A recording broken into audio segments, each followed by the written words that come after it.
Je voudrais déjà saluer tous ceux que je n'ai pas eu l'occasion de saluer. Noël est passé, mais c'est encore tout proche. Et lorsque on m'a demandé de vous apporter le message ce matin, je pensais pouvoir apporter quelque chose en rapport avec Noël le 26 décembre, c'est normal. Et puis j'ai demandé au Seigneur de me montrer ce que je devais vous apporter. Et puis, il y a déjà pas mal de temps, au moins 3 semaines, et puis j'avais un mot qui s'imposait à moi, c'était obéissance. Et puis j'avais pas du tout envie de parler d'obéissance.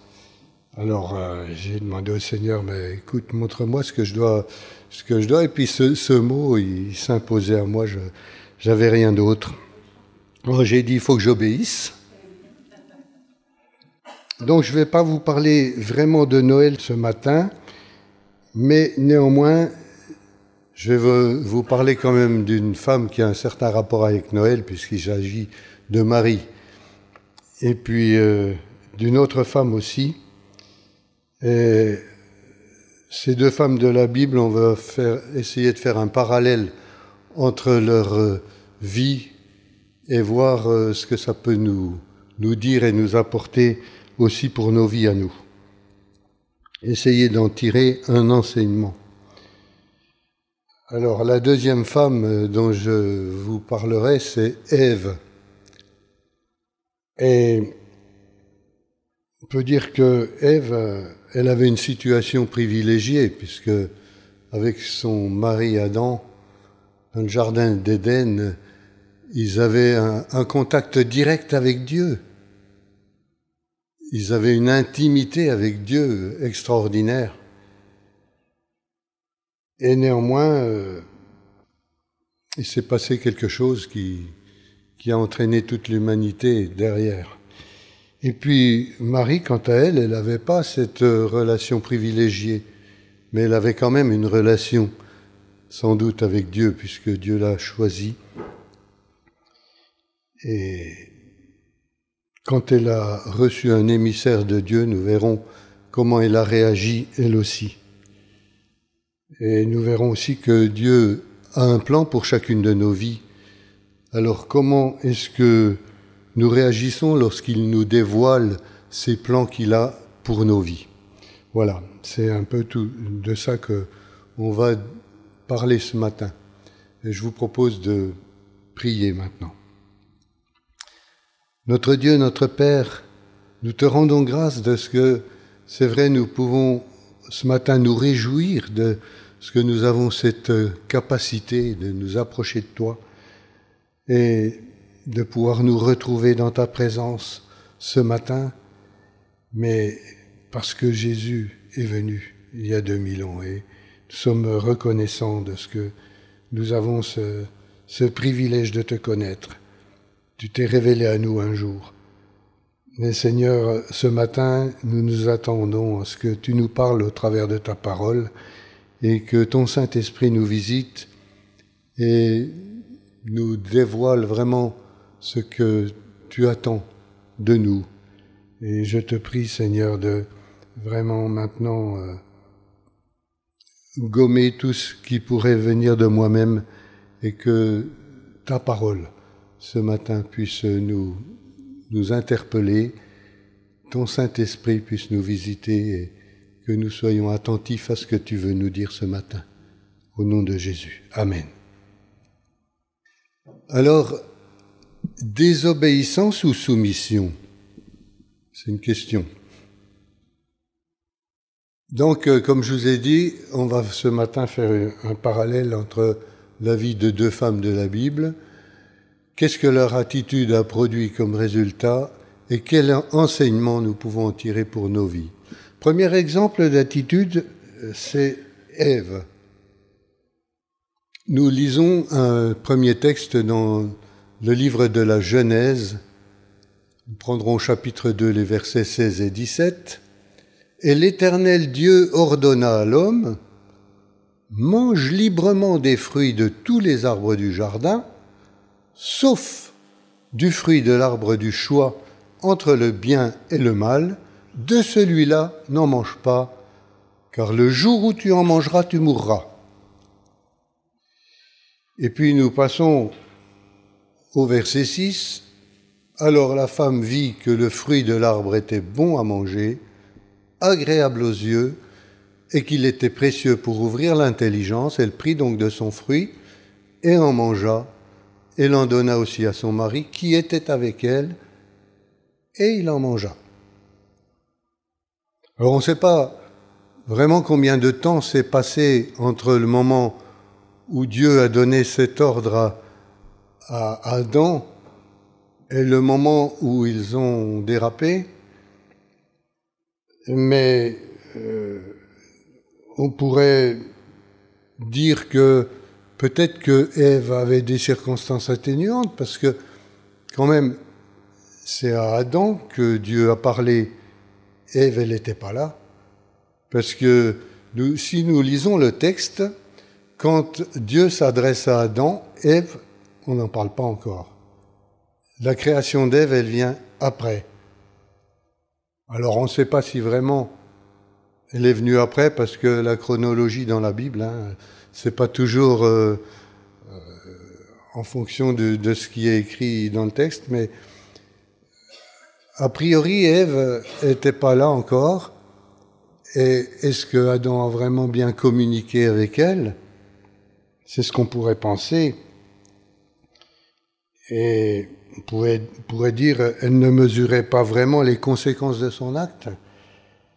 Mais cet argument ne tient pas, parce que si on regarde ce qui s'est passé un peu plus tard, dans sa conversation avec le serpent, on constate qu'Ève, elle connaît parfaitement les consignes de Dieu, puisqu'elle en parle avec le serpent. Elle dit, quand il lui dit, mais est-ce que Dieu a vraiment dit vous ne mangerez pas des arbres du jardin? Elle dit, si, on peut manger de tous les arbres, mais si on mange de l'arbre de la connaissance du bien et du mal, on mourra. Alors, le serpent, il lui dit, mais non, vous ne mourrez pas. Dieu, il sait très bien que si vous en mangez, vous allez devenir comme lui. Et, chose extraordinaire, elle préfère ajouter du crédit à la parole du serpent qu'à la parole de Dieu. C'est dramatique. Elle a dû rapidement déchanter lorsqu'elle a subi les conséquences de sa désobéissance. Alors évidemment, ils ne sont pas morts tout de suite, Adam et Ève. On pourrait dire, ouais, le serpent avait raison, ils ne sont pas morts, mais ils sont devenus mortels. Et le problème, c'est qu'ils ont entraîné toute l'humanité dans cet état de fragilité. Maintenant, nous allons voir un deuxième exemple avec une deuxième façon d'agir, une deuxième attitude avec Marie. Et nous lisons dans Luc, chapitre 1er, les versets 30 et 31. L'ange lui dit alors, donc c'est Gabriel qui vient visiter Marie et qui s'adresse à elle, il lui dit « N'aie pas peur, Marie, car Dieu t'a accordé sa faveur. Voici, bientôt, tu seras enceinte et tu mettras au monde un fils, tu le nommeras Jésus. » Alors je passe et je vous propose de lire tout de suite la réaction de Marie au verset 38. Alors Marie répondit, « Je suis la servante du Seigneur, que tout ce que tu m'as dit s'accomplisse pour moi. » Et l'ange la quitta. Alors, ça a dû être quelque chose pour Marie, la visite de l'ange Gabriel. Il lui annonce des choses absolument incroyables. Elle écoute attentivement, et puis nous voyons au verset 38 sa réaction magnifique. On a vite fait de lire ce texte, mais essayez de vous mettre à la place de Marie. dans le contexte de l'époque. Elle aurait bien pu argumenter et demander à l'ange des garanties avant de s'engager. Les risques sont multiples. Alors imaginez, mettez-vous à sa place quand elle va annoncer à son fiancé, je suis enceinte, mais c'est le Saint-Esprit, c'est Dieu. Mon œil, Qui va croire un truc pareil, franchement? Et puis son entourage, ses proches, tout ça.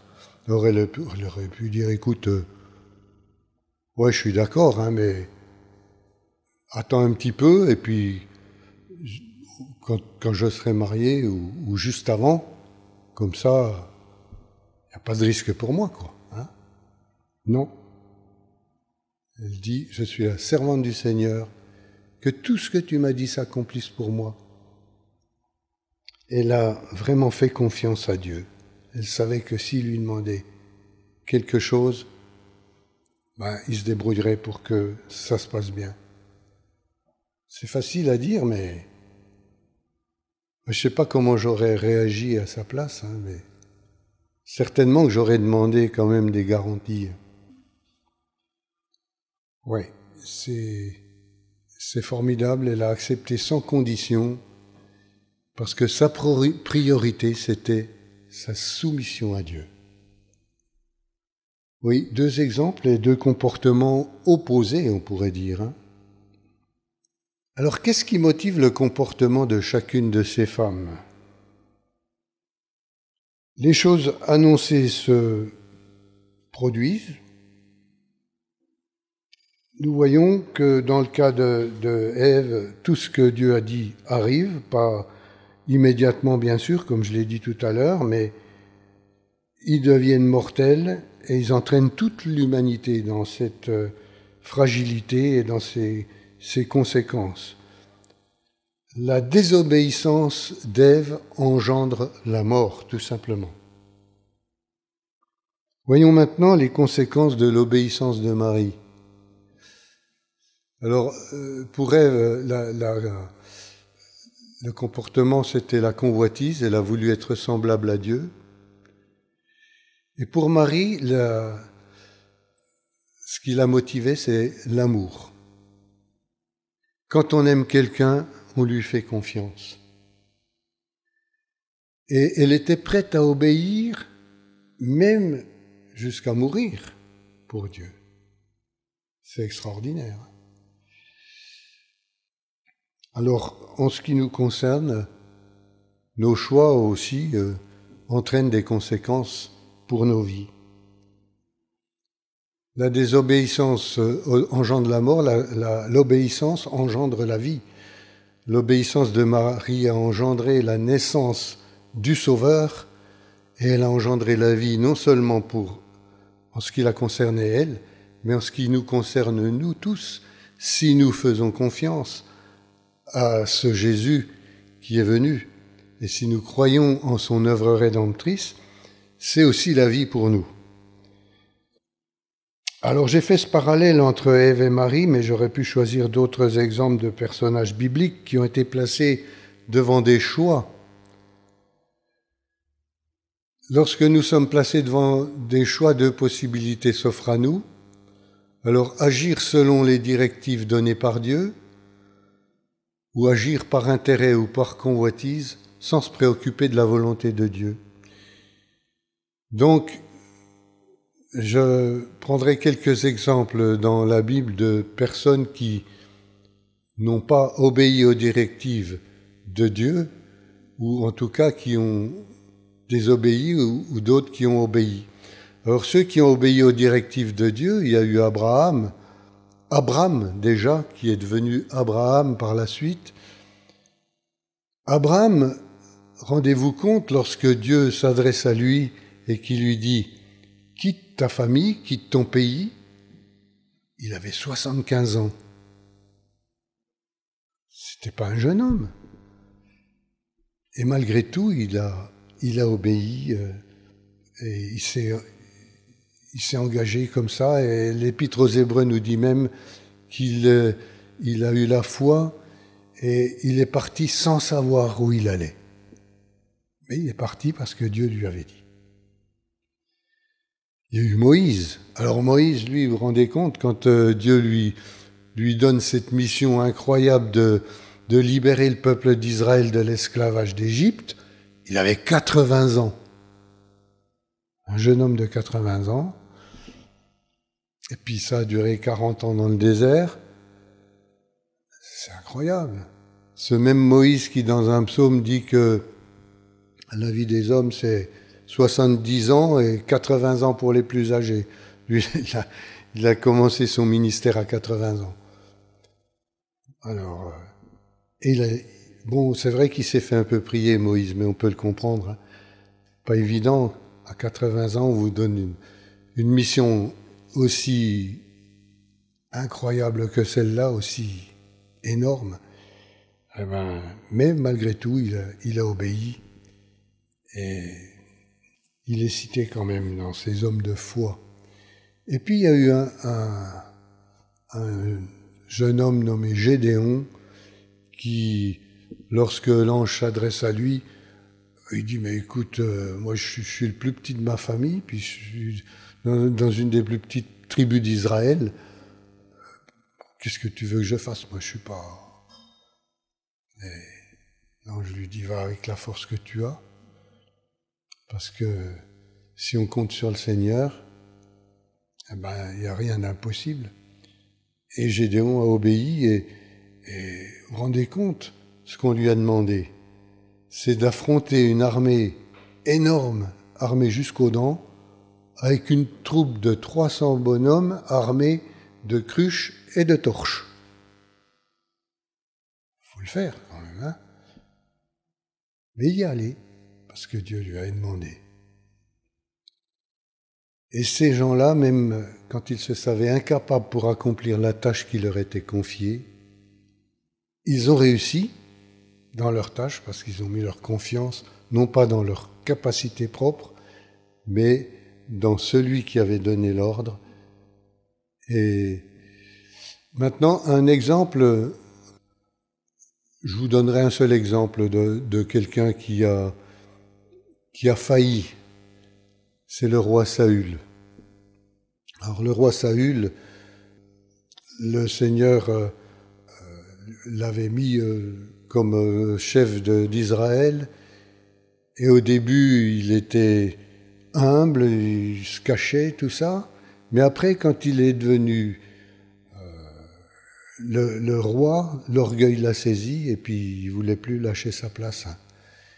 Et lorsqu'il a désobéi une première fois, en offrant le sacrifice à la place de Samuel, eh bien Dieu l'a rejeté. Et puis une deuxième fois, lorsqu'il devait combattre les Amalécites, eh bien il a foiré complètement. Et on lui avait demandé de détruire tous ceux qui l'affronteraient et de dévouer par interdit, c'est-à-dire de sacrifier les bêtes, tout. Et ce qu'il a fait, lui, il a conservé tout ce qui était encore bien, quoi, les belles bêtes grasses. Et puis après, quand Samuel lui en fait le reproche, il dit « Ah oui, mais je les ai gardés pour les offrir en sacrifice. » Alors, est-ce que c'était sa vraie motivation? Ou est-ce qu'il avait une petite idée derrière la tête pour en garder un petit peu pour lui et pour le peuple? Il a détruit tout ce qui était chétif, malade, etc. Et puis il a gardé les bonnes. Et alors, lorsqu'il donne cet argument-là, eh bien, Dieu lui dit « Je décide d'annuler ce que j'ai fait en établissant Saül roi, car il s'est détourné de moi et il n'a pas tenu compte de mes ordres. » 1 Samuel 15, verset 11. Puis Samuel, quand il lui parle des sacrifices offerts à Dieu, Dieu dit au travers de Samuel, les holocaustes et les sacrifices font-ils autant plaisir à l'Éternel que l'obéissance à ses ordres? Non, car l'obéissance est préférable au sacrifice, la soumission vaut mieux que la graisse des béliers. Dieu regarde au cœur. En réalité, Saül avait certainement une arrière-pensée en gardant toutes ses bêtes. Peut-être qu'il avait décidé d'en garder pour lui ou pour le peuple. Mais même si ce n'est pas le cas, cela nous montre une chose. Comme il est dit dans le livre du prophète Ésaïe, « Car vos pensées ne sont pas mes pensées et vos voix ne sont pas mes voix, déclare l'Éternel.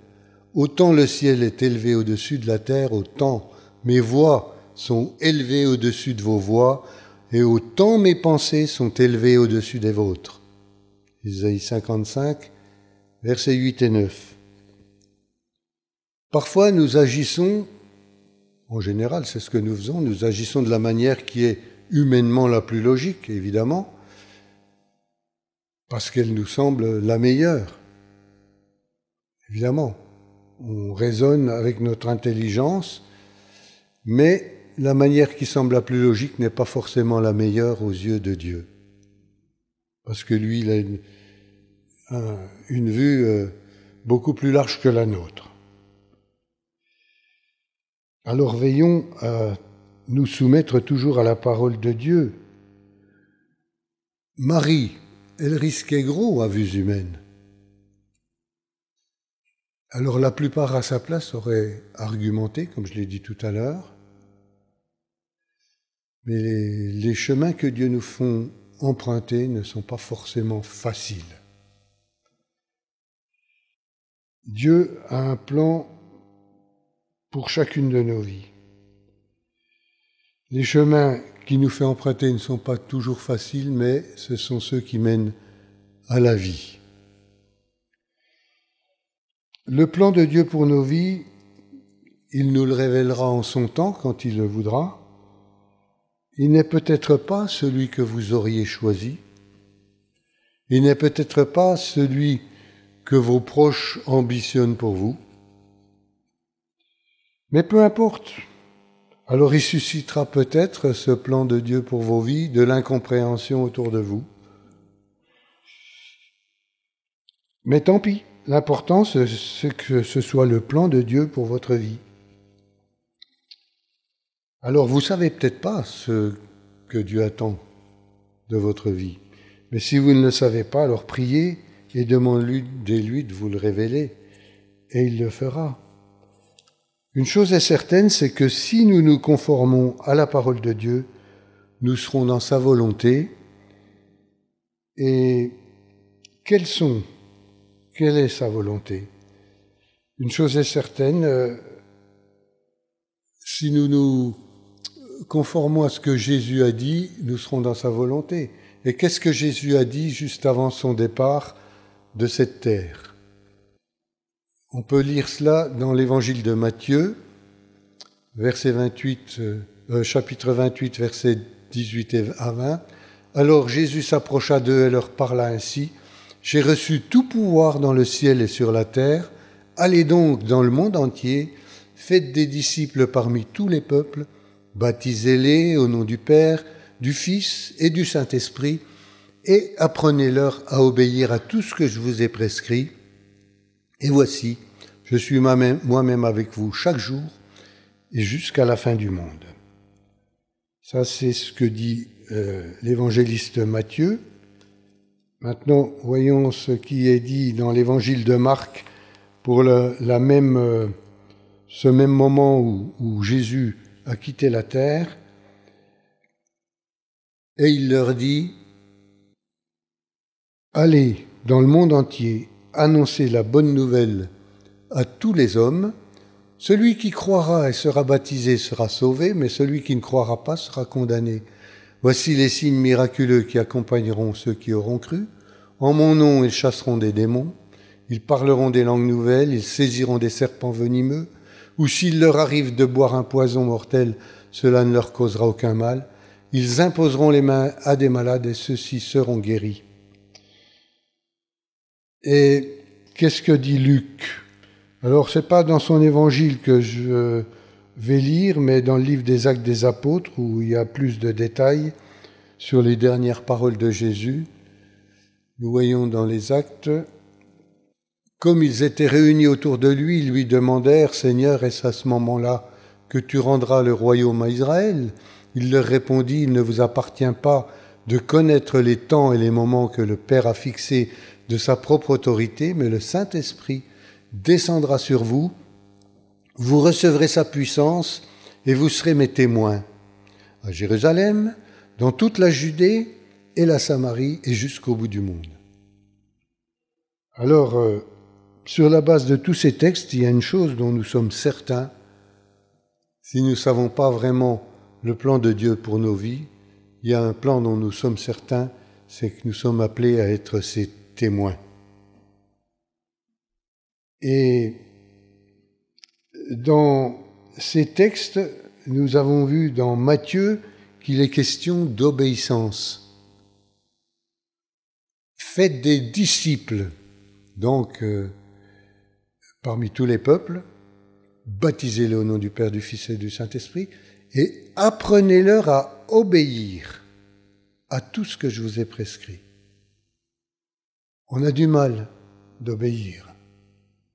La soumission, c'est quelque chose, c'est un mot qu'on a éliminé du dictionnaire. Il ne faut plus être soumis maintenant, il faut être libre.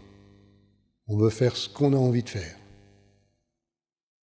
Marie était soumise et le Seigneur veut nous apprendre à nous soumettre à sa parole.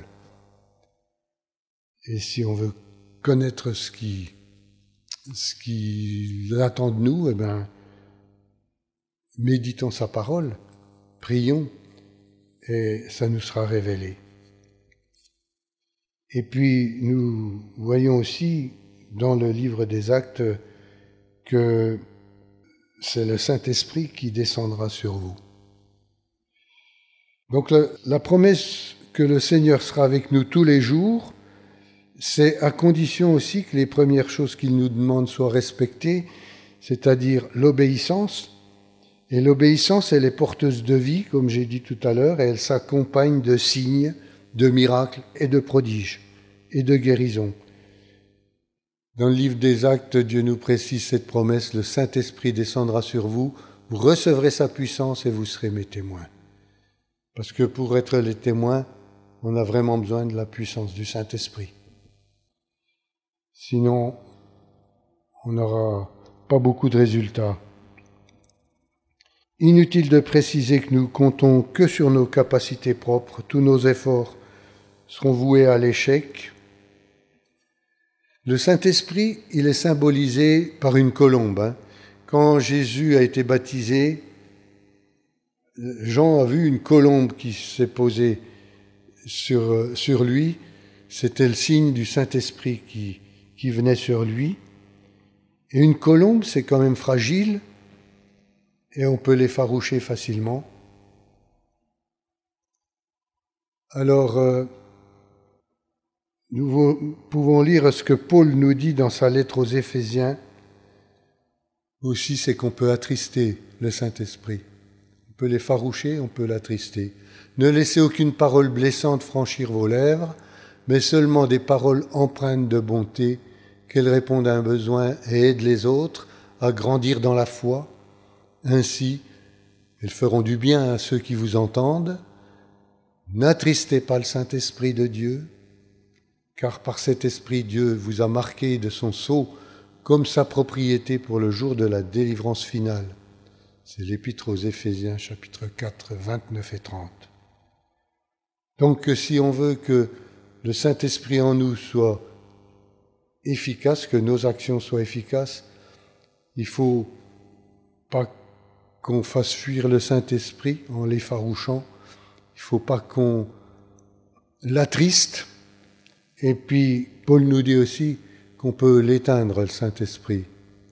La version seconde nous dit « n'éteignez pas l'Esprit » et dans la version du Semeur « n'empêchez pas l'Esprit de vous éclairer ». J'aime bien cette version.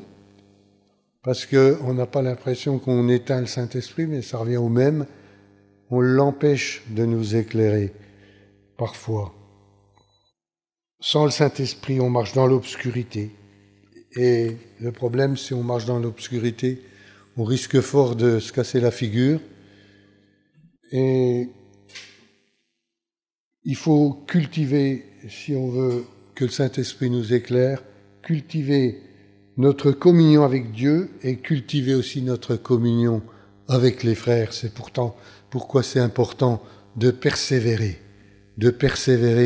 dans cette communion fraternelle, dans nos réunions, que ce soit les réunions de prière, que ce soit le culte dominical, que ce soit les études bibliques, que ce soit les rencontres dans les cellules, mais que nous cultivions cette communion avec Dieu, avec nos semblables, avec nos frères et sœurs. C'est tellement important si nous voulons que notre vie porte du fruit. Donc une seule option possible, c'est l'obéissance à ce qu'il nous demande. Que Dieu nous aide dans l'année qui va bientôt commencer à découvrir son plan pour nos vies, et pour cela mettons-nous à son écoute dans l'étude de sa parole et la communion avec nos frères, et poursuivons ensemble le chemin avec persévérance. Amen. Je vous propose de prier. Seigneur notre Dieu, notre Père, merci pour ces exemples dans ta parole, exemples à suivre et exemples qui nous interpellent pour ne pas agir de la même façon de ceux qui ont fauté, de ceux qui sont écartés de ta volonté. Que nous puissions entrer dans les œuvres que tu as préparées d'avance pour nous. Révèle-nous ton plan pour nos vies, afin que nous puissions entrer dans un chemin d'obéissance pour voir du fruit dans nos vies. Nous désirons tellement voir d'autres s'approcher de toi, se tourner vers toi et nous rejoindre, et que ensemble nous puissions être des lumières, des témoins, le sel de la terre, pour que beaucoup encore puissent rejoindre nos rangs et que ton nom soit glorifié dans ton Église et dans nos vies. Au nom de Jésus. Amen.